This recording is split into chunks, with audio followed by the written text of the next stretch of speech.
大家好，欢迎来到听书学史。在这个世界上，时间、信誉、健康和幸福等许多事物都比金钱更为重要。然而，许多人在退休焦虑和受到金钱束缚的影响下，牺牲了这些真正重要的东西。实际上，有些人在去世时是拥有人生中最多财富的时候。在看完这个视频后，您的金钱观将发生根本性的改变，您将看到一个全新的世界。这次我要介绍的是大江英树所著的《到90岁为止花掉您的钱，聪明的使用金钱的方法》。今天的内容以下：一、关于在特定场合要果断花钱，不要吝惜，这才是最佳的金钱使用方式。二、比金钱更重要的3件事物，了解这些有助于摆脱金钱的束缚，提高生活的满意度和幸福感。接下来，让我从第一部分关于在特定场合要果断花钱，不要吝惜，这才是最佳的金钱使用方式开始解释。这本书的主题是金钱，它在我们的生活中扮演着极其重要的角色，与我们的生活息息相关。然而，这本书与市场上常见的有关金钱的书有所不同。市场上关于金钱的书大致可以分为2类，一类是关于如何增加财富的书，因为每个人都希望增加财富，所以这类书很多，这是理所当然的。另一类则是反对金钱主义的书，他们认为金钱不是最重要的东西，倡导摒弃拜金主义和金钱至上主义。然而，这本书与这些观点都不同。事实上，金钱至上主义和反对金钱主义的根源相同，即他们都陷入了对金钱的束缚。一味追求财富增长的人显然被金钱束缚，而坚决反对金钱至上主义的人实际上也陷入了对金钱的束缚。当然，金钱很重要，但也不能认为贫穷和一味节约的生活是对的。正如作者所指出的，近年来对金钱的过度关注让我感到许多人受到金钱的支配。这本书的目的是为了解除这种对金钱的束缚。金钱只是一个工具，它能帮助我们获得物品或服务。金钱的存在只是为了表达对那些提供服务或解决问题的人的感激之情。如果你以这种方式看待金钱，您对金钱的看法将发生根本性的改变。金钱只有在被使用时才有价值。为了不断积累金钱而牺牲了比金钱更重要的东西，仅仅追求金钱的生活方式，忽视了金钱的本质，无法最大限度地发挥出金钱的价值。这种生活方式可以说是对人生的一种误解。深入研究金钱的本质，并以有意义的方式使用金钱，这样我们才能真正过上充实的生活。在这里，我们应该思考一个重要的问题，那就是许多人在去世时是拥有人生中最多财富的时候。根据对日本家庭金融行为的调查，按不同年龄段分析金融资产的中间值来看，60多岁的金融资产为1400万日元，70多岁为1500万日元，比其他年龄段都要突出。作者指出，我们应该思考一下，如果我们在生前健康活着的时候花掉这些钱，将会有多么幸福。我们能从金钱中获得更多的价值，生活会变得更加丰富。一味积累金钱，却忽略了自己的愿望，真的能带来幸福吗？仅仅看着存折上的数字不断增长，这样就足够了吗？无脑的不断积累金钱虽然简单，但实际上金钱不能随我们一起离开人世。去世时留下大量金钱，意味着我们没有从金钱中获得应有的价值。那些拼命压抑自己的愿望，牺牲自己不断积累金钱的人，在临终前可能会十分后悔。为什么不早些年多花些钱在自己想做的事情上？为什么要一味追求金钱？为什么要在去世时留下一大笔没有意义的金钱呢？这些问题值得我们深思。那么，为什么许多人宁愿牺牲自己的愿望和想做的事，而来一味的积累和增加金钱呢？作者认为，这主要是因为对退休后的焦虑和不安。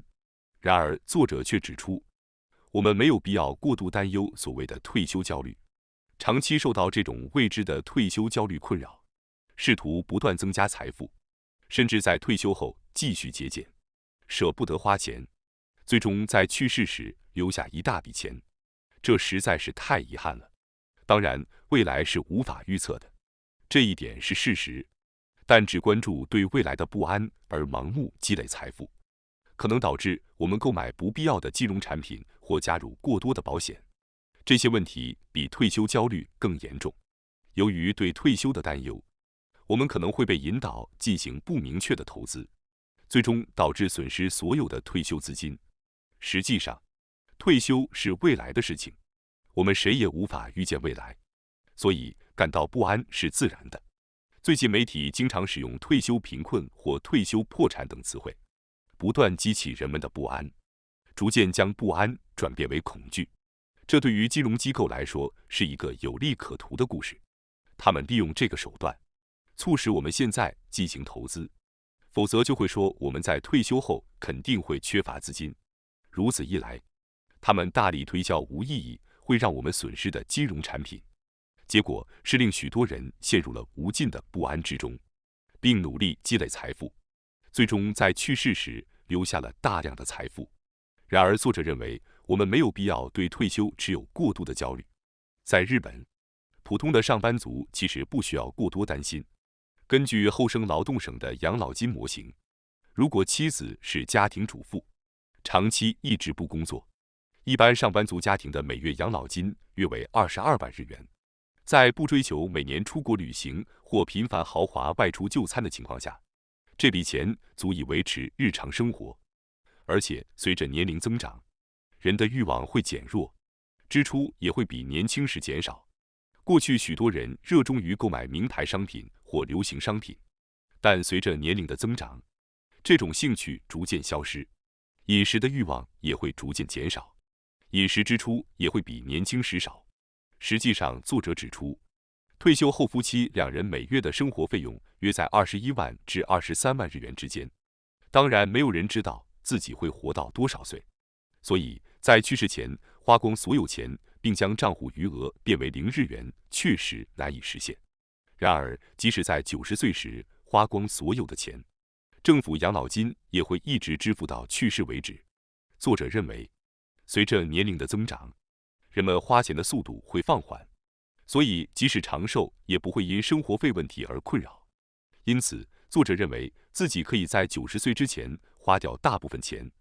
当然，为了应对突发情况，保留一些现金储备是明智的，这没有错。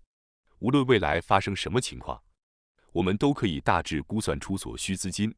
为了应对自己无法支付的突发情况，我们可以利用保险。因此，不需要过度积累或增加金钱。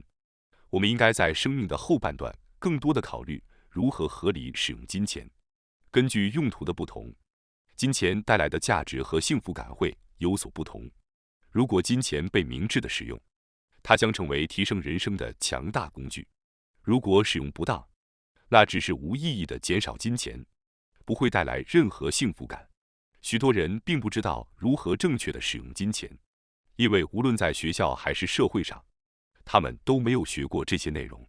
因此，作者建议我们关注2个最重要的金钱使用方式。对于这2种方式都不应吝啬。首先是第一种绝对不应吝啬的金钱使用方式，即用于创造美好的回忆。这听起来或许理所当然，但事实是很少有人真正做到。我想问一下大家，平时把花钱都花在哪些地方了呢？冷静思考，你会发现很多人可能将钱花在并不重要的事情上，甚至是无关紧要的事情。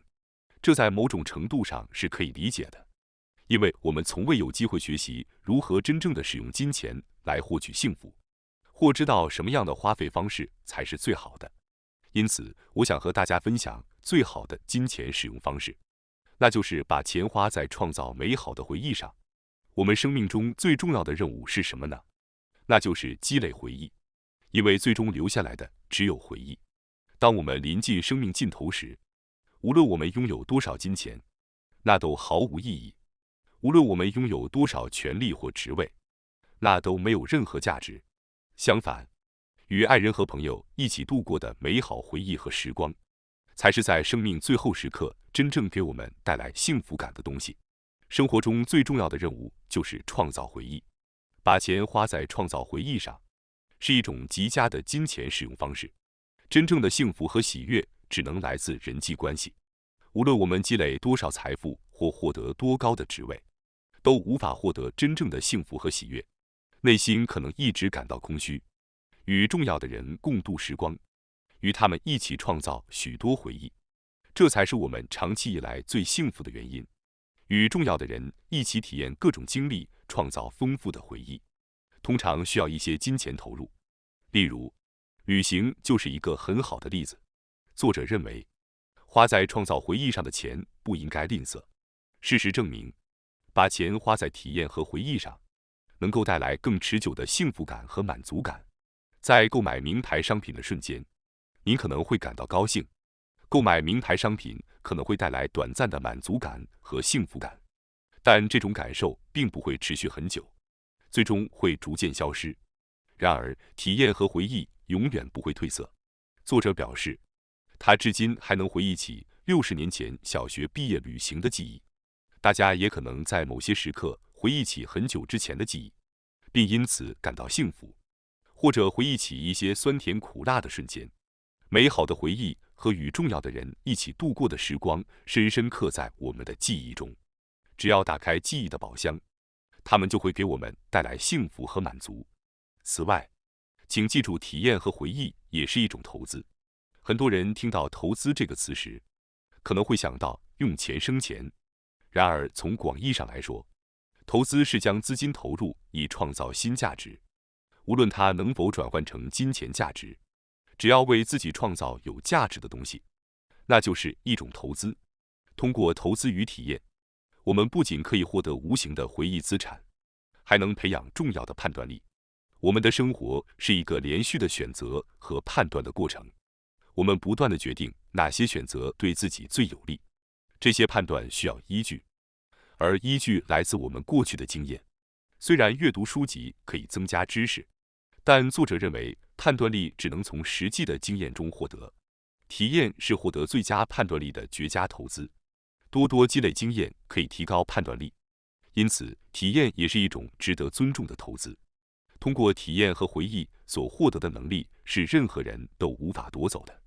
金钱可能会在不小心的情况下轻易丢失，但通过体验获得的力量和回忆会一直保存在我们的心中和脑海中。与其一味积累金钱，不如在当下大力投资于那些此时此刻才能实现的体验和经历。本书推荐将资金投入体验和回忆。旅行是一个非常好的例子。旅行不仅纯粹有趣，而且还能学到很多东西。通过前往陌生的地方，接触从未见过的文化和人们，我们可以收获丰富的知识。旅行可以让我们获得新的视角和价值观，远离日常生活，置身不同的环境中，我们能够发现新的见解和思维方式，从而更深入地理解自己和自己的人生。许多人在旅行中发现了自己真正的价值观，或是找到了未来人生的目标，从而改变了人生方向。此外，旅行还能培养灵活性、适应力、计划能力和沟通技巧。旅行带来的收获非常多。除此之外，旅行的另一个优点是能够创造美好的回忆。旅行包含3个阶段的乐趣：旅行前、旅行中和旅行后。旅行前，我们为计划行程、选择目的地和想象旅行的乐趣而兴奋不已。旅行中自然充满乐趣，而作者认为，旅行后的回忆是最大的乐趣之一。旅行后的乐趣来源于对旅行的回忆。回到家后，我们可以通过查看照片或最近通过智能手机拍摄的视频来回忆旅行的快乐。如今，许多人会在社交媒体上发布旅行照片，这样一打开自己的社交媒体，就能立刻重温旅行的回忆，或者把旅行视频上传到 YouTube 作为业余爱好，也是一个很好的方式，可以更鲜明地封存旅行的记忆。从这个角度来看，旅行不仅是将资金投入学习，也是在将资金用于创造回忆。特别是与重要的人一起旅行，会创造出最美好的回忆。因此，我建议大家多关注旅行和体验，提升自己的人生满意度和幸福感。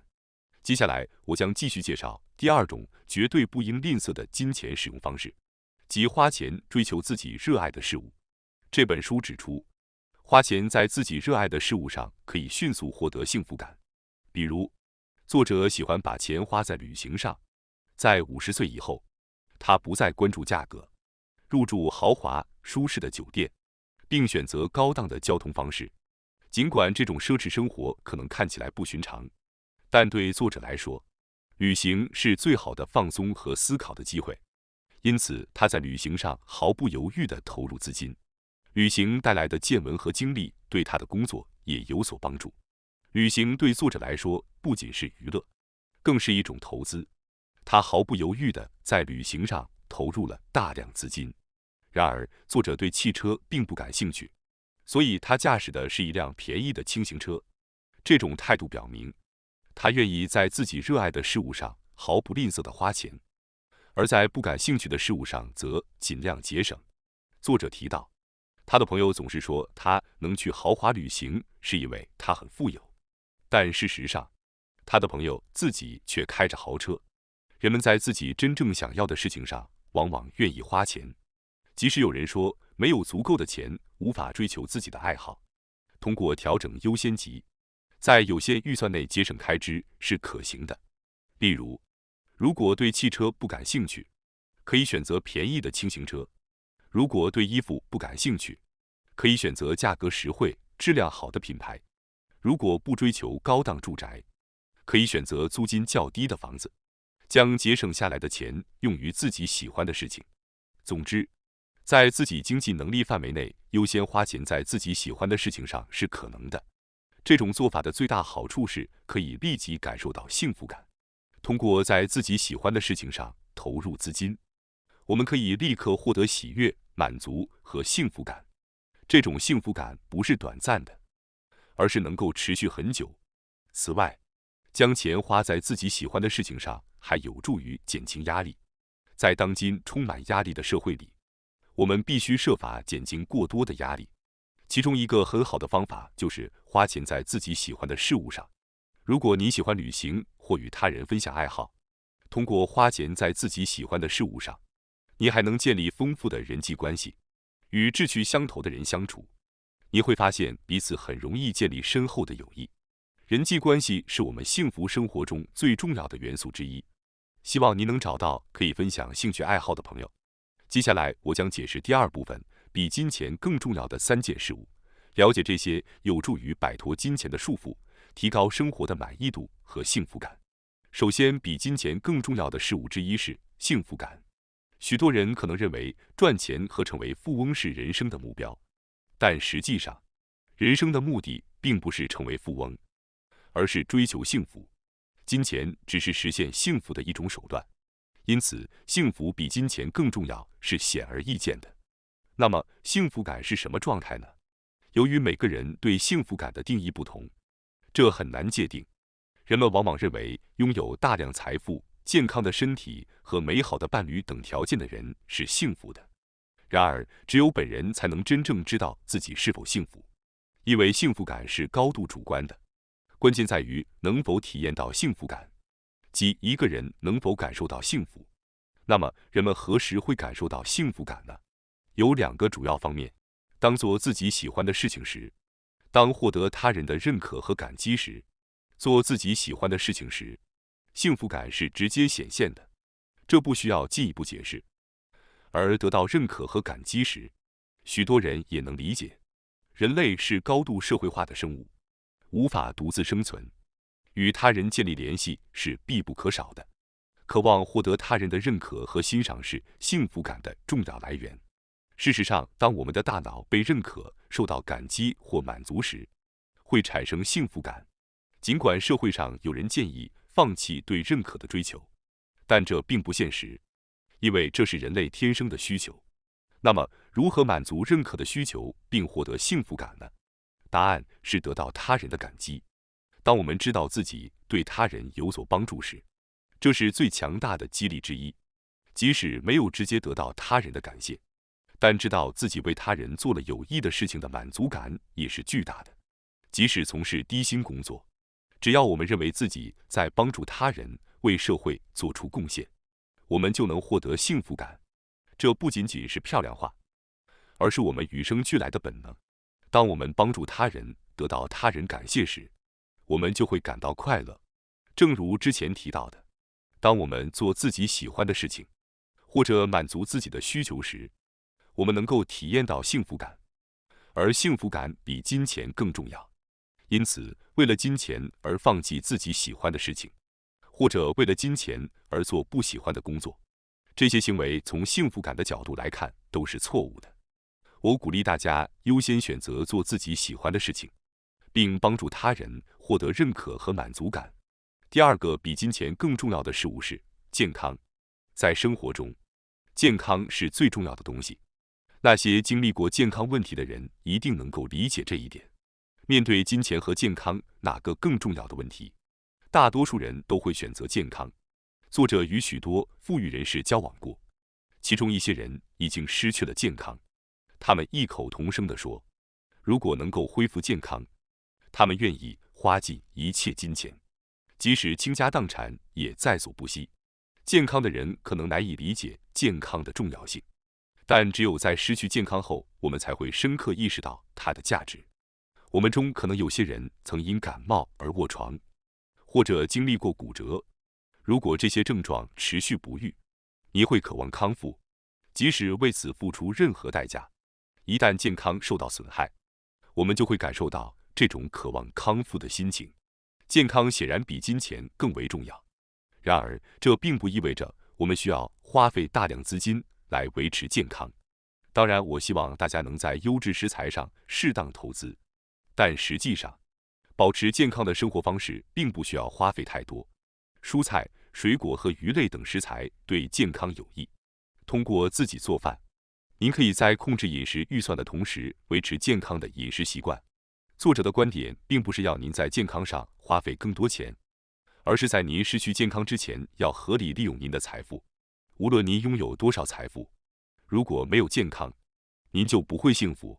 即使您拥有数亿甚至数十亿财富，如果没有健康，您甚至无法享用这些财富。一旦健康受到损害，您可能再也无法恢复到原有的健康状态。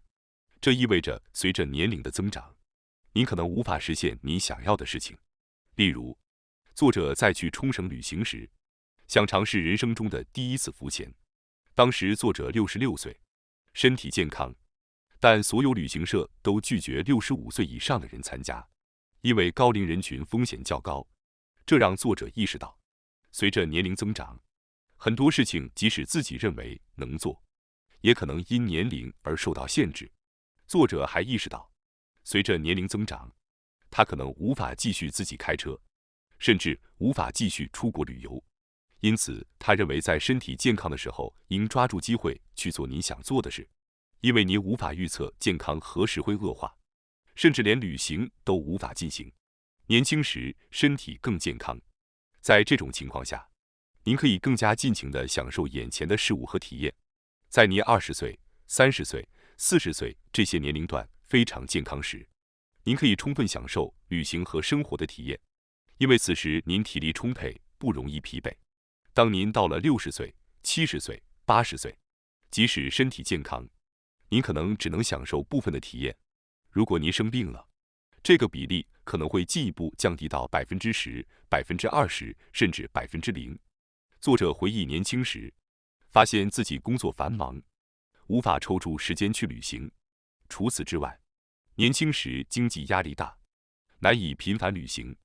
这对许多人来说都是相似的，因为年轻时旅行的主要障碍是金钱和时间。然而，一旦退休，不再工作，你会有充足的时间，并且可能在年轻时积累了一些储蓄。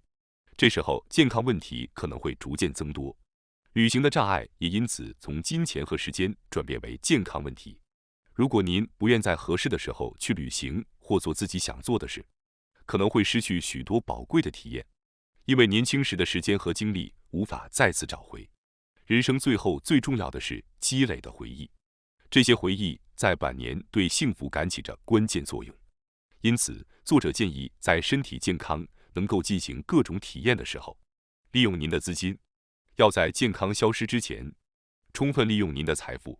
作者表示，他计划在90岁之前花尽所有资金，即使他活到90岁，由于体力原因，可能也难以继续旅行，因此旅行支出也会减少，同时日常生活费用也不会太高。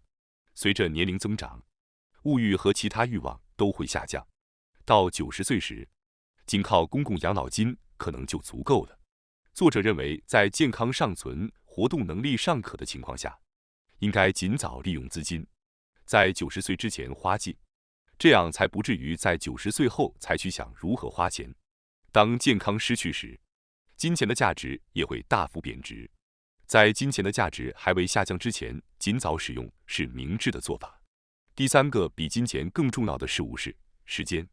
大家都知道“时间就是金钱”这句名言，许多人认为这意味着时间和金钱同样重要，不应该浪费时间。然而，事实上，时间比金钱要重要得多。为了让大家更深入地理解这一点，我希望介绍一种观念，即机会成本。机会成本是指选择某个行动而放弃其他选择所能获得的潜在收益。例如，高中毕业时，您可以选择上大学或直接工作。如果您选择了4年的大学教育，那么您将错过4年工作所能获得的收入，这意味着您放弃了4年的薪水。这就是机会成本。每次做出选择时，都要考虑机会成本。我们必须时刻考虑机会成本，因为时间是有限的，一旦过去就无法挽回。如果时间是无限的，您可以尝试所有可能的选择，但18岁到22岁的4年是您一生中再也无法重现的时期。因此，为了有效利用有限的时间，拥有机会成本的概念非常重要。作者认为，虽然金钱也是有限的资源，但时间比金钱更重要，因为与金钱不同，时间无法储存，也无法增加。如果您预计能活到100岁，那么您从出生起就拥有100年的时间，但这些时间从您出生的那一刻起就开始不断减少，并且无法重新获得。时间不能储存，以备将来之需，而金钱则可以一旦失去，还可以重新赚回。因此，时间是比金钱更值得优先考虑的资源。